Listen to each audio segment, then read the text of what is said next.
thought the 10 questions for cruisers is like maybe you could tell us your names if you are not squeamish about telling us your age and nationalities. Okay, you go first. You're the male. Yes, I'm British, from England, brought up and worked in England till 1994,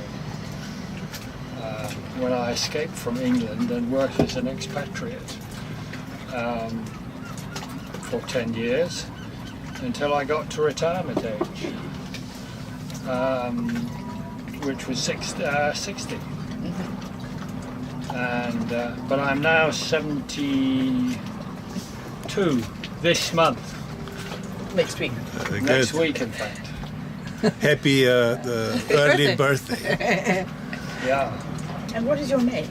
Oh, my name is Alec, christened Alexander, but I'm known as Alec. My parents decided to call me Alec instead of Alex, but many people, of course, will always call me Alex, because that is the more common short name. But my name is Alec Yarrow. Yarrow, like the flower. Yarrow as the flower. Very cool. And me, I'm very herbal. My name is Cherry Yarrow. And I'm 74, and I'll be 75 in May. And that's what you want. Oh, I'm South African, and our boat is South African because he came to live in South Africa when he met me, and we got married and lived in South Africa. That's Okay. very good. And then now that you're talking about the boat name, size, and type. Okay. I'm sure everybody's really Yeah. interested Well, in that. we have a history with the name. It was Maxinique when we bought it, because the previous owner, his daughters were called Maxine and Dominique. So that name wasn't for us. So with the name Rainbow Gipsy, Rainbow because Nelson Mandela called South Africa the Rainbow Nation. And Gypsy because Gypsy's a good name for a boat. When we met, I had a nom de plume of expat gypsy on the internet when we met. And Gypsy is a good name for a boat. It's a gypsy, our gypsy caravan. It's our home. The boat is a Dean Cat 365. It's a copy of the Prout Snow Goose Elite, and made under license in South Africa. Very old design, very low in the water, but she's very stable. And very slow. The original slow boat to China. Yes. And she's a catamaran? She's a catamaran. She's a catamaran. She was a catamaran until about 3 years ago, when we decided that we couldn't stand the noise anymore, because the back end was in the water. And so we built a third hull under the boat. We 2'6" wide, 12 inches into water, gained about a ton of buoyancy, and she sails so much better now, and she's quiet. And we can hear the dinghy lapping behind, which we never did before. And what year is she? She was 1992. Ah, okay. So she's quite old. Yes. Not as old as us, but It's one of the older fiberglass boats which were over-designed. And it's a build in South Africa. Saldanha Okay. Bay, South Africa. Okay. That's cool, Because I'm sure everybody's interested. Then now the big question, the years of cruising. Aha. And coming from and going to. All right. If you want to elaborate on that. We can elaborate. Well, we left Durban in May 2008 and went up the east coast, up to Tanzania. We went first to Maputo, then on to Tanzania, where we spent our first Christmas. We went then, we did Zanzibar, Dar es Salaam and those places, which was wonderful. Across to the Seychelles, where we dodged the pirates. And then across to the Chagos Archipelago, which is British India Ocean Territory, and spent 2.5 months in absolute paradise. No people, marine reserve, fish just about eat out of your hand. It is wonderful, but unfortunately they've changed the rules. So people can't cruise there anymore because you can't get there in one monsoon season. You could go in a monsoon season, stay for a few months, and then take the monsoon home again when it changed. Now they only allow you 1 month at a time, which is totally hopeless because it's right in the middle of the Indian Ocean. Then from there we went up to the Maldives and then north to Sri Lanka. We crossed the Bay of Bengal, down to Malaysia, Malacca Strait, back to Langkawi, did Thailand, Andaman and all that, and then down right around Sumatra, through the Sunda Strait, climbed on Krakatoa, then up to Singapore, Tioman Islands, across to Borneo, Philippines, Hong Kong, Macau, Hong Kong, China, then Taiwan, Japan, Aleutians, Alaska, and down here. Yeah, our game plan has always been to go around the Pacific. And Not around the world. Most cruisers seem to want to go around the world. That's the ultimate ambition. Our game plan has always been to go around the Pacific, mainly for family reasons. Cherry wanted to see Zanzibar, one of the wonderful places that she wanted to see. We had to go to Sri Lanka because my father was a tea planter between the wars, so we found his 2 tea estates. I learned to sail in Royal Port Dickson Yacht Club in Malaysia. I worked in Kuala Lumpur for 3 years, and I learned to sail because I had this dream of maybe retiring one day to go cruising. This was in 1998, so I learned to sail on a laser, so I had to go back there, which we did. Then we wanted to go to China. I'm a little bit Chinese, about the 16th Chinese. And Yeah, look so, at the cheekbones. through my great-great-grandfather, who was a ship's captain and married a local lady, he was involved in the opium trade, dare I say. which at that time was more or less everybody was. Right. It was the way that the British paid for all they imported the opium from Bengal and such like, and it's how they paid for all the artifacts that they took out of China. So it was almost official, Right. but it was strictly illegal. Anyway, the children were orphaned, and they were lived in Canton and Xiamen, so we had to go there, Right. which we did.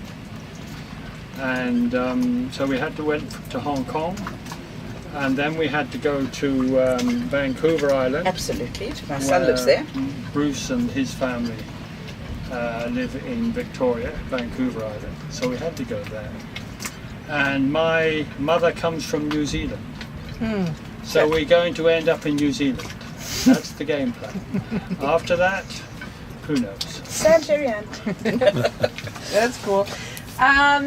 Motivation for cruising and how long between the dream and the sail off? You already kind of hinted on that a little bit. Yeah, I had the dream, I suppose, when I met an Australian couple at the Dubai Scuba Club, who had lived the dream but ran out of money, and they told me about it and how wonderful it was. And I thought, this is what I will do when I retire, because I've always, and we both have always had this idea that you retire to do something that still keeps you active, gives you a reason for getting up in the morning, and stretches you a bit and keeps you young and active and motivated. So, and this is how it happened, eventually. And for you, Sherry? Well, my previous husband, we went out on a day sail in Durban Harbour, and my then husband decided that he liked sailing, and he put in an order for a catamaran. Unfortunately, he got very ill and died shortly after that, so I had to cancel that order. But I had decided that I liked that one day of sailing, which was very nice. And then I joined this matchmaker site 5 years after Harry died, and I put in there that I was interested, I'd like to sail, and I've always had a travel bug, so I said sailing and travelling. And he latches onto this, a woman who sails one day. And so that's it. I had 1 day of sailing experience, and he had a few months of dinghy sailing, and that was our experience. And so, Yeah, can I just add to Yeah. that also? This is perhaps our way of leaving South Africa. Yes. That's another factor. You might have to edit that out. You might have to edit that out, but that's up to you. Because things in South Africa are changing, and there is a lot of crime and personal personal security risk. And we do not plan to go back, even though we still have a house there. Mm-hmm. But it's violent crime. It's not just white-collar crime, and it's not just stealing things. It's actual physical violence, attacking older people. We're targets because we've got white hair and we're old. And so we decide we're not going back. It saddens you? Yes, I love my country. It's a brilliant, beautiful country. It's got so much to offer. But unfortunately, like the whole of Africa, you get a dictator in. And he's despotic, and he is also, he's a nepotist. His family's all employed, and when you see what he spends on his home, we won't get into that. It's very sad. Right. Corruption is Corruption is rife. a big problem in many places of the Africa. world. Yes. Endemic in Africa.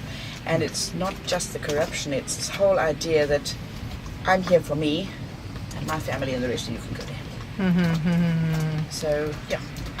And I come from one of the places that has been declared by National Geographic and UNESCO as one of the 10 most beautiful places in the world.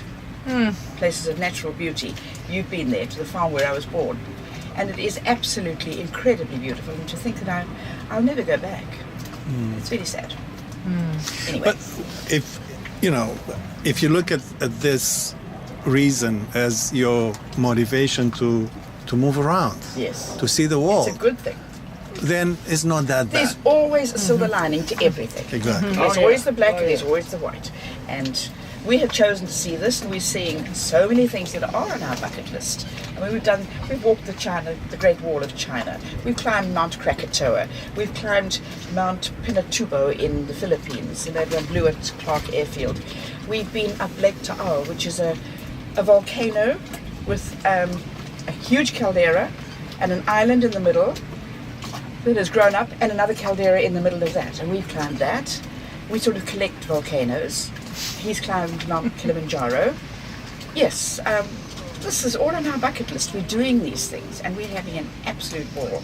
There have been times that it's not been good. There have been times that I've been a little frightened. Once that I've been really terrified. But most of it's good. That's good. Good to hear. that leads directly to my next question, which, 1 second. And the greatest moments. I mean, if you have, Few Some- favorite ones. I'm sure we do. you might not have the same one, but maybe. King Cove, Alaska. We spent a few months there on and off, because that's where we went to re-rig when we lost our rig in the North Pacific. Those people, because they're so cut off from civilization, there are no roads, they can only go up by air or by sea. If the weather closes in, which it does just about every day, there's no air flights, so you can only go up by sea, and then it's pretty dangerous anyway. You know the TV show Deadliest Catch? Yes. That's where it's filmed. Right. And it's those boats. We actually took a ride on one of their boats to get to the airfield so we could get out. But those people are so self-sufficient and so locked into family and helping each other that they just took us in. They made us so welcome. We were taken on bear drives to see bears, to go sightseeing. We were just made so welcome, and I love those bits. We're in constant Facebook contact, and we write just about every day. They're wonderful people. I love the Aleuts. Yeah, we ate lots of fish, but we didn't pay for We anything. never paid for a thing. Lots of fish, lots of salmon. No, I loved the Aleutians, yeah. Alaska. You too? Oh yes, but there were, we loved Chagos, which was yes. heaven on earth. We were there for 2.5 months. As Cherry said, you can only stay for a month now. So that's totally changed. This is a place that only cruising boats go to. Well, there are no Other flights places, highlights, yes. Sri Lanka was for personal reasons, finding my father's tea estates. And people That was there, very special. People there were, so again, in fact, everywhere we go, we like to go off the beaten track and meet the local people, and they are so welcoming and friendly. They almost think it's an honour that we have come to see their country or to see how they live, and they're just wonderful people. We've not met any bad ones, really. Yeah, and we loved. We stayed in between Langkawi in Malaysia and Phuket for about 2 years in that area. During that, we visited the Andaman Islands, and we sailed back and forth through Pangar Bay, which is one of the cruising places of the world, with the karst formations and the hongs which you can swim into. That also has been a highlight. Oh, there's some beautiful places out there. And also going to places where other boats don't go. We went round Sumatra. We mentioned briefly about going there. Virtually nobody does that. Lots of boats go down so far for the surfing, coming in for the, particularly the Australians, for the northern part of Sumatra, but then they come back. We went right the way round. And we went into little villages where they hadn't seen a cruise boat for maybe a year. And we were made so welcome. Oh, that's another volcano we did, remember? Danautoba. It's a huge caldera, as big as Lake Taupo in New Zealand, with an island in the middle. And we went up on the most hellish drive up there. I've never been so scared in my life. But anyway, we went up there and we spent a week on this island in the middle of the caldera. Fantastic. So beautiful. That was a great lead-in for the next question. The scariest moments. Aha! What is your scariest? Well, crossing the North Pacific, we have a blue water cruising is sort of regarded as they're the creme de la creme of the cruisers. We believe that there should be another category called the green water cruisers. These are the boats that venture above about latitude 40 to the higher latitudes, because sailing in the higher latitudes is totally different. You have much stronger winds. You expect to have gales. You expect not to see the sun. And it's foggy, and it's cold, and it's wet, and it's totally different. It's much more stressful on you and the boat. So yes, and the scariest moment was really crossing the North Pacific. Cherry was scared before she left. I had a premonition. I had a feeling that this wasn't going to be an easy trip, and I didn't want to go across the Pacific. But we did it.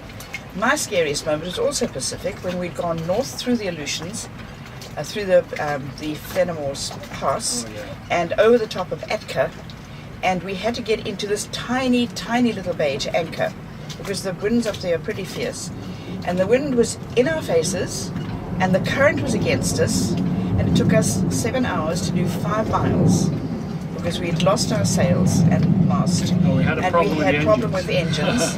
And we took 7 hours to do 5 miles to get into this sheltered bay.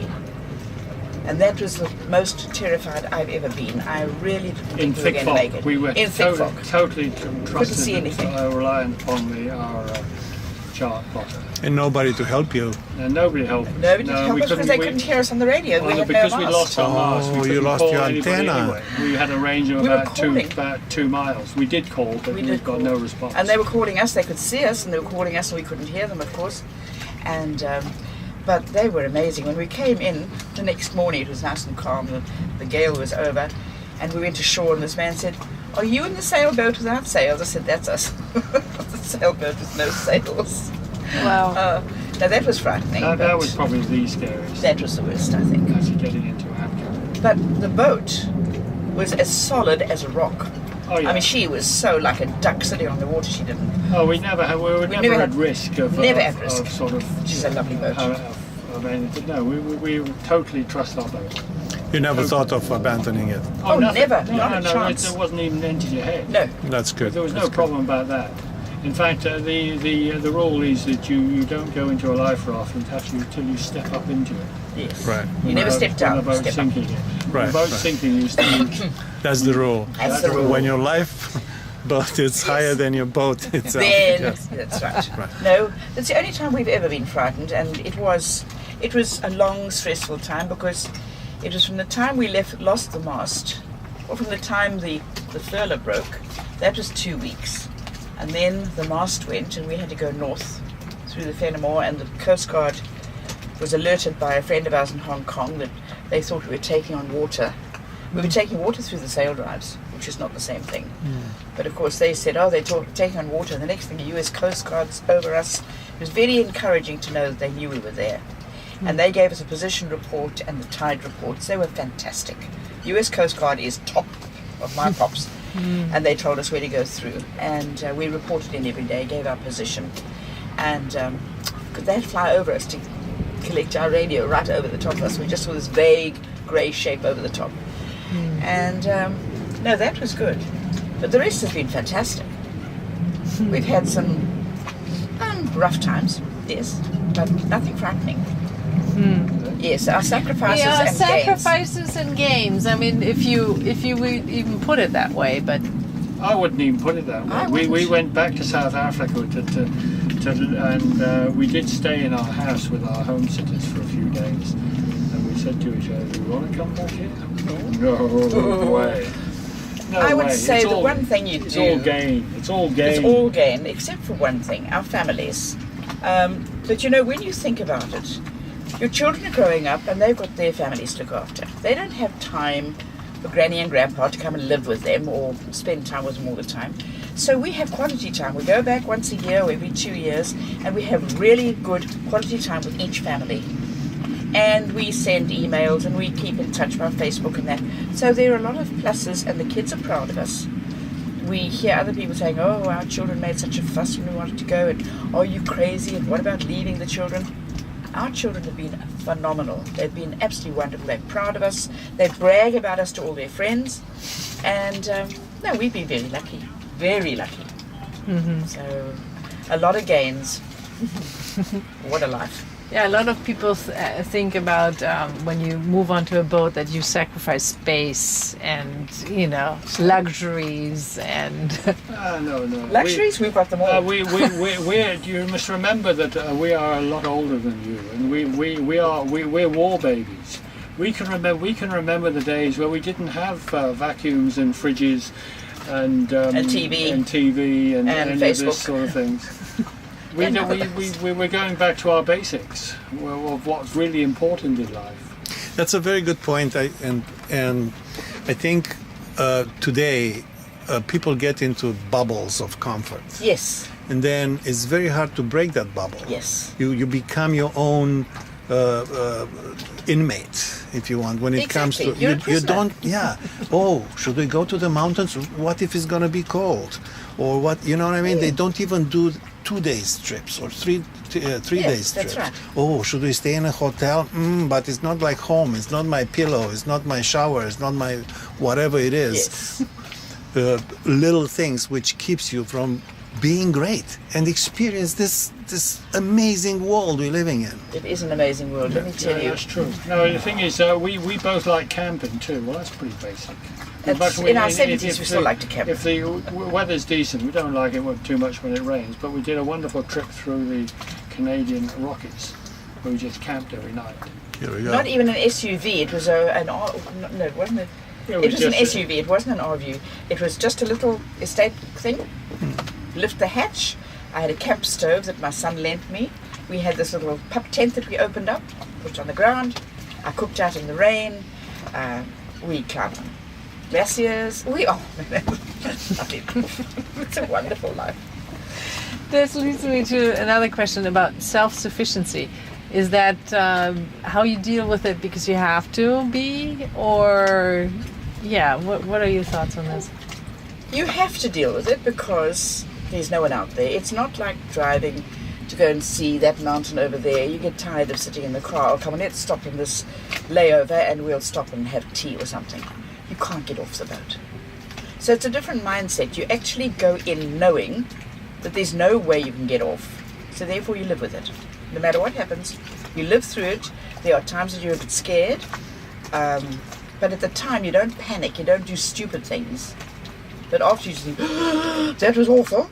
But while it's happening, it's okay, because you can't get away. You've got to live through it. Provisioning, the same thing. We made lists. I try to work out what food we eat, how much we eat every week. And I provisioned for 6 months, and 18 months later we were still eating the food that I provisioned. Because I overdo things. I sort of live over the top. But that, yeah. Yeah, I don't even think about it really. I've always been pretty self-sufficient. And this is just part of it. But you make sure you've got enough spares and equipment, Yes. and for things that go wrong. You all the time, everything you double up on. You think about what can go wrong. Because you've got to be self-sufficient. And we've always have a spare pumps for the water and the submersible pumps. I have any number of tools and endless screws and spare such. stays. We even have a spare stay. And, We actually had a stay that broke in Chagos, and we were able to repair it. Now, not many boats actually carry spare stay, but we did. And spare throttle cables and steering cables, we carry all those. Yeah, you have to. You have to plan for self-sufficiency, and knowing that there is no one out there to help. But my husband is an ex-planning engineer, so he is so methodical and so good at this that I don't have to worry about anything. I know that I'm okay because he's done it all. And I'm good on the food side and our comfort side. I like to be comfortable, so there's no way that we are uncomfortable because I make sure we're comfortable. Yeah. So we tend to split the responsibility. Yes, they're blue jobs and pink jobs.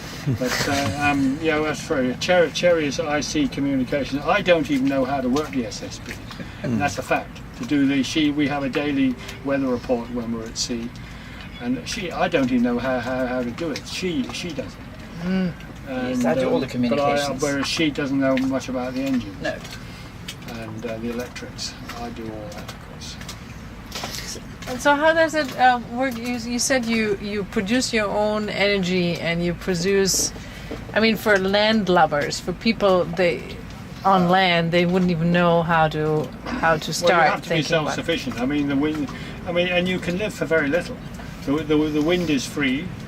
Sun is we free. have a wind generator. We have lots of solar panels, and we have a very efficient fridge, which is what they call a keel cooler, where the the gases go outside the boat to a cooling plate, because water cools much more efficiently than air. And so we use very little electricity for our fridge, and we have enough solar panels to balance that under normal conditions. In fact, a day like today, we'll have more than enough power. In fact, the batteries now will be fully charged, and they'll be dumping it. Not all the charge will be going into the batteries. And the same with the wind generator. We can dump the power gets dumped. So we don't have a generator. And in 7 years we've never needed one. So we are pretty self-sufficient. We collect rainwater all the time. Now a lot of people live on water meter. We do have a wind water meter, but we've never turned it on. It's just to keep us alive if we have to, Right. if we get in that situation. But we don't expect to use it. Very That's nice. cool. That's cool. Yeah, there's way more questions I have, which would kind of explode this interview for this. But let's go to the ninth question, which is, we're nearly there. Tips. Would you have done differently, or you probably changed already what you kind of think? Every time when you get onto a project like this, you get onto a boat, you know nothing. You have no fear because you don't know what you're facing. And every time anything goes wrong, you learn something new. So after 7 years, I reckon we're pretty experienced. There's not much I'd change. I don't think I'd like to go into a trip like this knowing too much ahead of what could happen. Because then you're inclined to be fearful and hesitant. Whereas this way, you deal with it when it happens. That's it. You don't have time to think. You deal with it. And the next time it happens, you know what to do. Easy. One other tip is if you wait until you're 100% ready, you'll never leave. You'll never go. More or less, we fixed the date. We said, right, that's it, we're going. Whether we're ready or not, we go. And we sorted things out. We actually had to sort the engines out. When we got to Mozambique, we had a bit of a problem. We had to stay there for 2 months. But you need to just take the plunge and go. Don't try and be we've ready. gradually improved things while we've been going. There's all sorts of equipment and such like that we now have that we didn't have, including this table. Yes, we didn't have a table. I'm sorry, we've tapped on your... That's okay. It's all right. I had Edit that out. Start boom, again. boom, boom. It's okay. Including this nice cockpit table that we have. And all sorts of little improvements. And AIS we've now got, which is automatic We identification wouldn't- system. We wouldn't go without an AIS. We wouldn't go without that. It becomes, across oceans, it becomes the radar. Because it identifies it, and every ocean-going boat has to have it. Right. And so it bleeps at you when a boat comes within 4 miles. And it's going to hit you. And tells you its name. However you set it up, right? You can You do set- like yes, you 20 set miles or yes. something. Exactly. 20 You miles. can do that. Yeah. You can do whatever you want. Yeah. But yes, we've got that. We bought an iPad, and that was one of the best things we've ever done. Oh yes. Bought an iPad in Hong Kong, and we loaded it with Navionics software. It has been phenomenal. That thing is so accurate that it took us into Nazan Bay when we Yes. couldn't see anything. We had fog, rocks, wind, current, gale, everything against us. And we just followed this, and I said to Alec, port, starboard, and went through this little channel. We got in on Navionics. The best thing Yeah, ever. we had a bit of a problem with our Lawrence chart plotter. We've since got a new one. But Yeah, the cursor wasn't working. and so it wasn't with the iPad with its GPS signal replaces as a spare for the chart plotter, and the tide information is absolutely spot on. Yes, that we to the have found minute. so far. So anywhere you went after you bought it, Yes. you use it every day and Every day. Yeah, and- in fact, it's helped Cherry too, because Cherry now can look at where we're going. Normally, I've always done the chart plotter, but now she can. In fact, the iPad is much better for planning routes, Right. because it's a much bigger screen than our little chart plotter. Right. So we tend to plan the routes in advance with the iPad, and then from the waypoints, we will then put those into the chart plotter. So you never had problems with the GPS signal, Never. losing Oh, it no. because of No. clouds There are so or many nothing whatever? like satellites. that. No. Nothing. And with Okay. Navionics, they have divided, Navionics themselves have divided the world into various areas. So you buy the chart for Africa and Asia, and another one for Australasia, another one for the Middle East, and so on, or the Southeast Asia, and another one for USA. And then you've got those charts. They remain on your Navionics, on your iPad. Right. You can upgrade every year any new improvements, but there's so few. Come on, they've been using those charts for how many years? So I don't bother about those upgrades. You use the same charts, and they are so accurate.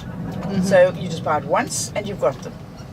They're wonderful. Very good. Yeah, we understand when you get into the Pacific, sometimes the charts, because the original surveys were done years and years ago before GPS, and some of the islands are maybe half a mile or a mile or two out.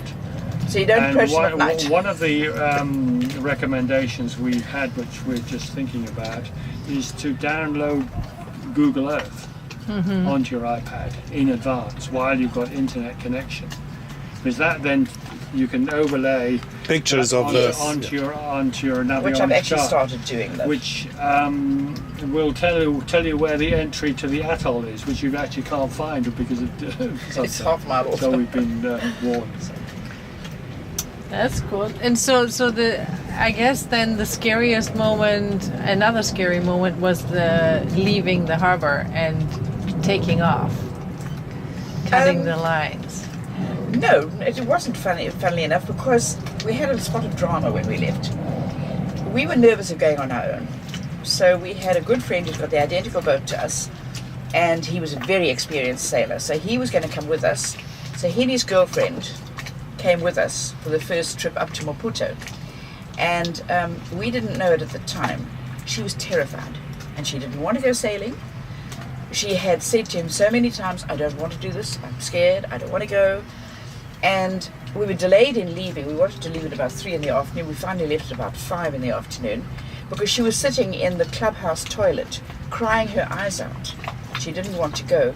So the stress of leaving the harbour didn't mean a thing because we were trying to comfort this poor girl who was sobbing her eyes out. So in a way, her drama made you think of something else and nothing of your own fears, if you had any. Yes. And unfortunately, it didn't work out for her. She hated it, and she stopped sailing, and they've broken up since then. But you can't force people to do things they don't want to do. Of course. And he had said to her, "You come or else," and which was not very good.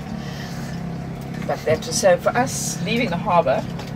No, that wasn't a big deal. We'd done that trip before. Yes, we had done the 2 overnights. From Durban up to Richards Bay, That's the first leg. And then we actually left South Africa at Richards Bay to go north. That we hadn't done before. And that was a challenge. Yeah, we left in the evening. Yes, we left in the evening, and that was a challenge. And they say that sailors never start a trip on a Friday. Every single long trip we've done, we started on a Friday. We actually started our cruising life on a Friday. We didn't know any better. We didn't know that about this. Don't leave on a Friday. So people laugh at us and say, "You see, that's why you lost your mast. You see, that's why you had that storm. You see, that's why." It's so easy to speculate on Yes, we're still, superstition. Exactly. We're still not superstitious, No. and we're still quite happy to leave on a Friday. That leads to our last question: dream destination. You said that already. But maybe dream destination. There's no dream We have no destination. No, there is no destination. It's a way of life. It's one day at a time. We can stop tomorrow if we want to. You don't want to. And so it's a question of just keeping going. Our destination is to get to New Zealand, where I have to sail into Menzies Bay. The family name is Menzies, where my great-grandfather bought his sheep farm and my second cousin's still farm. So we've got to take the boat in there. So we're going to sail in there. Because when they first bought it in about 18... Yes. No, never I'm mind. not sure when it was. Never It was mind. 125 years ago. In fact, it's about 135 years ago. There was no road in, and the only way in was by boat. So we want to be there. on horseback. And my dream destination, as crazy as it sounds, is to go to New Zealand and up to Hong Kong and then back to Alaska, to King Cove. I would love to go back, just to see them again. I know you never go back, but it wouldn't be the same, I don't suppose, but I would love to go back. I really would, because they were such nice people. Very nice. Very nice. Yeah, and we had fun in Hong Kong too. Made good friends there. That's one of the things, the regrets, if you like, is that you make good friends. You click with people. I mean, Cherry, you click with somebody in Hong Kong particularly. Yes. But other places too. But you're always moving on. Your ship's passing in the night. So you make friends, but then you have to move on. Right. Thanks God for internet and Facebook. But of course you can absolutely. keep in touch. Keep in Absolutely, touch. we do. It's not the same like being But at least face you to are face. in touch, Right. and they know you haven't forgotten them. And I mean, it's things like, this is something that really, this Christmas came along and we had no Christmas tree. And I decided I was going to have a Christmas decoration. So we'd gone up to the redwoods, the California redwoods, and we picked up some little things lying on the ground, little branches. So I tied a few of those together and they made a shape of a Christmas tree, and I got some other baubles. And then I thought, well, what do I decorate it with? This wonderful girl in Japan, Tomoko, with her 3 children. They had made us so welcome and taken us to Kyoto and just taken us everywhere, and we'd had a lovely time with them. The children came, and the night before we left, they gave us a barbecue to say goodbye. And these 3 children came with, they had made me origami figures out of paper. And they presented us with origami rings, birds, butterflies. And I had these in a box, and they were on my Christmas tree. And I took a photograph and sent it to Tomoko. Well, she was over the moon. Little Hannah was over the moon. It's those things. You don't forget them. You just don't. Beautiful. Yeah, that's right. That's good. So, yeah.